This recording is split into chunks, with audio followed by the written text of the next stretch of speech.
Olá, meus amigos. Bonjour mes amis, Abençoe a vocês todos. que Dieu vous bénisse Nós tous. temos falado Bien, nous sommes en train de parler a parábola au das sujet 10 de la parabole des 10 vierges. Só para você ter uma noção. Et juste pour que vous ayez une notion de la grandeur de cette parole, de cette Só para você parabole, ter uma ideia. juste pour que vous ayez une idée, faites attention. A parábola fala de 5 La parabole parle de 5 vierges prudentes qui sont les sages et 5 qui étaient folles. Jésus les appelle de folles. Dans la Bible, fidèle, il est dit folle. Les 5 vierges sages font partie de l'Église du Seigneur Jésus, l'Église spirituelle du Seigneur Jésus, l'Église dont la tête est le Seigneur Jésus. Et le corps est formé par ceux qui sont scellés par le Saint-Esprit, baptisés du Saint-Esprit. Cette Église est spirituelle, l'Église du Seigneur Jésus, la véritable Église du Seigneur Jésus, dont il dit « Les portes du séjour des morts ne prévaudront point contre elle ». C'est l'Église. Donc, quand une personne se détruit, se défait de la foi, abandonne la foi, c'est parce qu'elle ne faisait pas partie de l'Église spirituelle. Elle faisait partie de l'Église institutionnelle. L'Église institutionnelle est formée par les églises évangéliques, les églises de dénomination, église A, B, C, D, universelle y compris.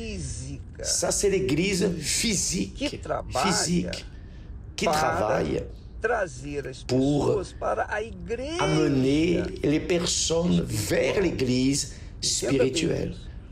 Comprenez bien cela. Donc, lorsque nous faisons, par exemple, ces mouvements pour que les personnes reçoivent le Saint-Esprit, c'est pour cela. C'est pour enlever les personnes de l'Église institutionnelle vers l'Église spirituelle. Parce que l'Église spirituelle prévaut. L'Église institutionnelle, Jésus a déjà dit, il ne restera pas pierre sur pierre. Donc c'est un point que nous apprenons dans la parabole des 10 vierges. Mais le principal point de la parabole commence quand Jésus dit le royaume des cieux sera semblable, voyez bien, le royaume des cieux. Donc il parle de l'objectif principal qui dirige la vie de l'Église spirituelle. Quiconque fait partie de l'Église spirituelle a ce discernement que les vierges sages ont mené avec elles l'huile en plus au cas où le fiancé tarderait, elles auraient l'huile pour maintenir leur flamme allumée. Cette huile représente le baptême du Saint-Esprit. L'azète représente le Saint-Esprit. L'huile représente le Saint-Esprit. Tandis que les vierges folles, elles étaient vierges. Elles faisaient partie de l'Église, mais pas de l'Église spirituelle. Elles faisaient partie de l'Église institutionnelle. C'est très fort. Elles faisaient partie de l'Église ABCD. Avez-vous déjà vu les personnes qui disent « Ah, mon Église ». Les personnes adorent davantage leur Église que le Seigneur Jésus lui-même. Elles doivent adorer le Seigneur Jésus. C'est lui la tête de l'Église. Quiconque fait partie de l'Église spirituelle donne de la valeur à la tête qui est le Seigneur Jésus, qui est le roi du royaume des cieux. Mais quiconque n'est pas né de Dieu, n'est pas né de l'Esprit, fait partie de l'Église institutionnelle. Peut-être fidèle à l'Église, peut-être une personne loyale, ne pas vivre dans le péché,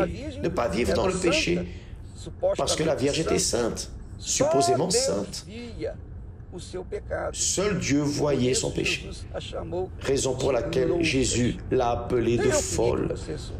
Donc, j'aimerais que vous sachiez, mes amis, pour vous positionner, voir où vous êtes, dans l'église spirituelle ou dans l'église institutionnelle. À quelle église appartenez-vous? J'appartiens à l'église de mon Seigneur Jésus. J'appartiens à l'église de mon Seigneur Jésus. Mais ça, c'est pour penser, raisonner et évaluer. Il y a un autre point que nous observons dans les vierges folles. Pourquoi étaient-elles folles? Pourquoi Jésus les appelle-t-il de folles? Parce que lui, Jésus, a laissé le royaume des cieux, est venu à ce monde pour racheter, pour se marier avec les fiancées qui, elles aussi, laissent ce monde, le royaume de ce monde, pour s'unir avec le roi du royaume des cieux. Donc, nous notons que les vierges folles, bien qu'elles ne vivaient pas dans le péché physiquement, à la vue des regards, elles étaient vierges. Mais Jésus les connaissait. Et quel était leur plus grand péché? Elles voulaient le royaume des cieux. Elles allaient à la rencontre du roi du royaume des cieux. Sauf que elles étaient tellement occupées avec les choses de ce monde. Elles étaient indisciplinées. Elles voulaient porter un peu du royaume de ce monde avec elles, parce qu'elles n'ont pas sacrifié. Elles ne voulaient pas sacrifier, porter un vase avec un peu d'huile en plus. Et ça a été leur grand péché. Parce que lorsque le fiancé est arrivé, la porte s'est fermée et elles sont restées en arrière. Avez-vous déjà pensé? Imaginez une créature qui pendant 20, 30, 50 ans vit dans la foi, fidèle à l'Église. Mais lorsque Jésus vient ou viendra, elle reste en arrière. Et pourquoi est-elle restée en arrière? Mais comment? Personne ne comprend. Mais Jésus connaît le cœur. Il connaît pensées et cœurs. Donc, quand une personne reste en arrière, quand la personne reste en arrière, c'est parce qu'elle avait eu des raisons de rester en arrière. Jésus n'est pas injuste. En ce moment, elles ont dit, Seigneur, Seigneur, ouvre-nous la porte. Mais il a dit, je ne vous connais pas, vous ne vous êtes pas marié avec moi. J'ai laissé le royaume des cieux pour venir ici, dans ce monde sale, pour sauver votre vie. Mais vous n'avez pas donné votre vie à moi, vous avez donné votre vie à l'Église institutionnelle. Et là, il n'y a pas de mariage, on reste derrière. Que Dieu vous bénisse tous. Et n'oubliez pas, s'il vous plaît, j'aimerais fortifier cette idée. N'oubliez pas que ce dimanche, nous serons dans une réunion de foi, en prière, clameur, pour les personnes qui vivent dans le vide ou qui sont vides, qui ont un vide énorme en elles, dans toutes les églises universelles de la planète. Nous serons dans une seule foi, un seul esprit, luttant pour ceux qui vivent vides au chaque jour. Aidez-nous et amenez une personne que vous connaissez qui est vide, d'accord? Que Dieu vous bénisse et à bientôt. À demain, au nom du Seigneur Jésus. Amen.